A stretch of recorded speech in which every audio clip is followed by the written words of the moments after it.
You know old Hollywood was a little bit shisty, right? Case in point, Singing in the Rain, which some of you brought up in the comments when I was covering Hollywood ghost singer Marni Nixon, because the plotline of Singing in the Rain is very similar to Marni Nixon's story. But did you know the studio did the same thing by using an actress named Betty Noyes to dub over some of Debbie Reynolds' vocals, uncredited? If you haven't seen this classic yet, number one, are you serious? Number two, here's the condensed version. Debbie Reynolds plays Kathy. She's an aspiring actress, okay? And she's got a dreamy voice. Gene Kelly plays Dawn, a famous actor. Now, in this movie, they're transitioning from silence to talkies. This is Lena, the main character. Her singing and talking voice is horrible. These two and their friend Cosmo come up with the idea. She is going to dub Lena's vocals and get credit. Lena's not having it. She threatens to sue the studio. So they're like, fine, no credit for Kathy. Then the studio head, Cosmo, and Dawn expose Lena. This is a pivotal scene. The audience finds out that Kathy is actually doing all the vocals.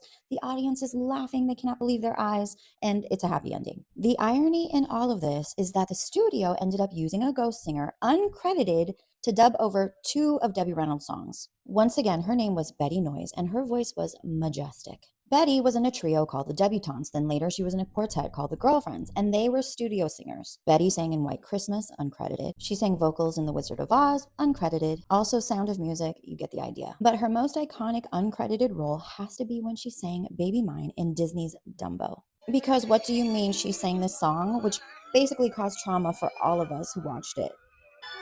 Rest your hand close to my heart, never to part, baby of mine. You probably already know this, but Gene Kelly wasn't very nice to Debbie Reynolds. He didn't think she was a good enough dancer or singer, so in the end, the studio had Betty dub over two of Debbie Reynolds' songs. Specifically, this song, Would You?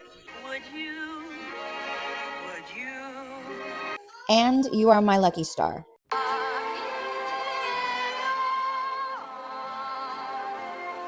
Because Betty Noyes was a ghost singer, we don't know much about her. She was in an episode of I Love Lucy as an extra. She was in the television version of Cinderella. She married a college football coach. Together they had two daughters, and she lived in Studio City, California. This fun fact sends me over the edge because how are you going to make an entire film on the premise of a ghost singer not getting credit, and they literally use a ghost singer and do not give her credit?